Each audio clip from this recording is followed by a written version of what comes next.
What is going on, everyone? It's your guy Cole Jackson back here on Road Graders, and today we are going to be talking about one of the biggest road graders the Ravens have, and that is offensive tackle Daniel Faalele. Taking a look at this game, some of the things he did well, some of the things that he still needs to improve on. I think it's a really interesting opportunity with the rotation at offensive tackle to see our backups. Usually doesn't happen in the regular season unless there's an injury. If you guys are looking forward to this breakdown, if you're enjoying all the breakdowns this week and the other weeks, go ahead, hit that like button for me. Let me know that you're enjoying it. And hit subscribe. We're going to be doing a ton of film content moving down the stretch, getting ready for the playoffs. So hit that subscribe button so you don't miss anything drop.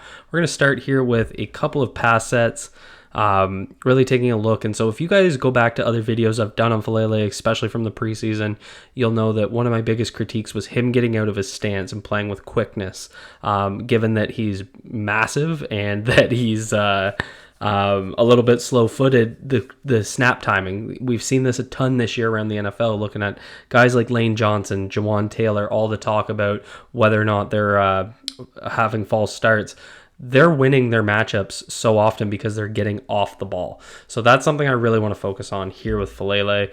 Start with the first pass set here. He's going to get the chip from Hill at the start. And so there's a couple things I want to take a look at. So first, the snap timing. So you can see he's right off the ball there, working in his vertical set. He's going to get a chip here from Hill, so he really wants to squeeze that inside shoulder. And as he does, Hill's going to go and pop him. And what I like that Faalele does here, because this is what I want to see out of him, I want to see him protect that inside shoulder and then push out the back of the pocket. And you see right there that arm extended, and he pushes Walker out the back of the pocket and runs him around the entire arc. So obviously, there's a little bit of a scramble because Ronnie gets pushed way inside. John Simpson has to follow his guy out, but Faalele maintains the pocket from the right side pretty clearly and pushes Walker out of the pocket towards the opposite side. So he basically just runs him around the arc. It's a little narrow. I'd like to see him get a little bit deeper so it's not interfering too much with Lamar's drop, but no major issues here. I thought that was a really solid rep, especially working off the chip from Justice Hill. Another play later, I'm going to see that inside step that this is something he struggled with a little bit when he gets attacked on the inside. So you see him throw that stop sign up and then work his way downhill or downfield. But what I really like here is you see him right here get low. See him drop his hips, drop his anchor, and really prevent Walker from working inside. Unfortunately, Bateman can't get the fingertip ball there, but really like that. Really like seeing him get that inside move, latch on, and then drop his hips to drop his anchor. So again, things that I think look a lot different than the last time we've seen Faalele. Now you see him here. This is obviously a 5-man protection out of empty. This is the reps where I worry about him the most, and I want to see him get out of his stance quick. See right there, look how quick he's out of his stance, getting into his vertical set. He's going to work a stunt here, and so what we're looking at with this one is the independent hand usage. So he's going to pick up the stunt that's going to cross his face. So starts as a two tech over top of Kevin Zeitler, and he's going to work outside. Faalele picks it up, and you see him with his left hand working right there, then his right hand. So the independent hand usage, quick feet. You see his feet constantly moving. He's not reaching. He's just using his length, using independent hands. Really solid work there. Now we get into some of his run blocks. Again, this is where I think it's going to be interesting how he fits in Todd Monken's scheme moving forward. He was kind of a guy that I thought would make the most sense in Greg Roman's scheme, especially running power to his size, where he's just going to be collapsing down on guys, down blocks, blowing guys off the line with his size. We're going to take a look at some of the technical things that he still needs to clean up, but there's also some really positives. He's playing very physical. He's got a finisher's mentality. So really good stuff there. So you're going to get here. He's got this one they're running. Oh, wait, this one, sorry. This one's a play action. I threw this in because, and this kind of accounts for run blocking too. He still has these overextensions. You see right there where he just gets his hands out over his over his feet, which usually you hear say guys are out over their skis, and he just misses, right? So this is just a bad miss. Lamar gets sacked on this one by the guy that he missed. So just like I said, little things, those overextensions, they still exist. He's got to be able to land these. This, we're going to see a run play later where he misses as well. So things like that we want to see clean up. Now we get into the run blocks. So here we're going to get him. He's going to work a little tray block with Patrick Ricard here on the right side. And you see him. What I like here is he works. Ricard works here and is going to climb to level 2.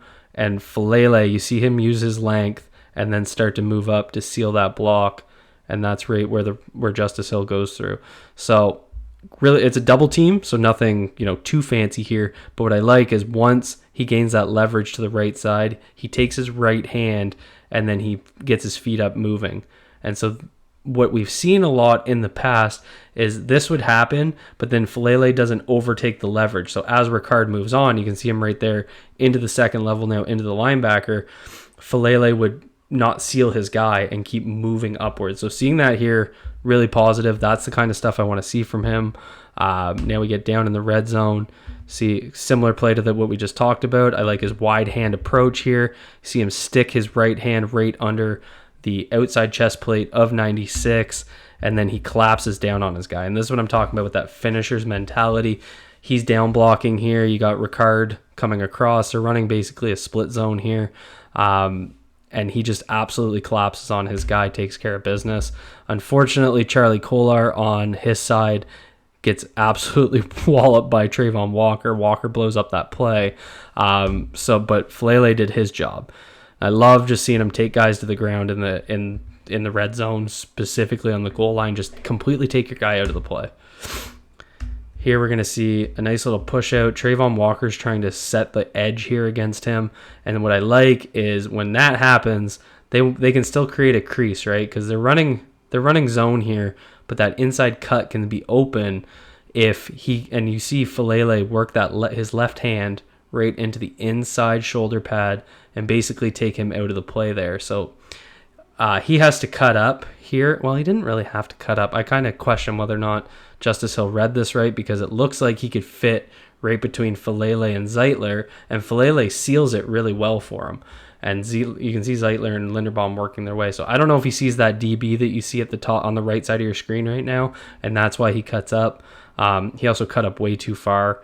Anyway, that's a whole other video we could do on Justice Hill. But like just seeing him, play smart football here rather than and using his length. I think that's something that we need to see a little bit more out of him.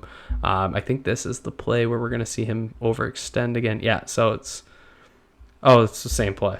That's why I mixed it up earlier. Sorry, guys. Editing error.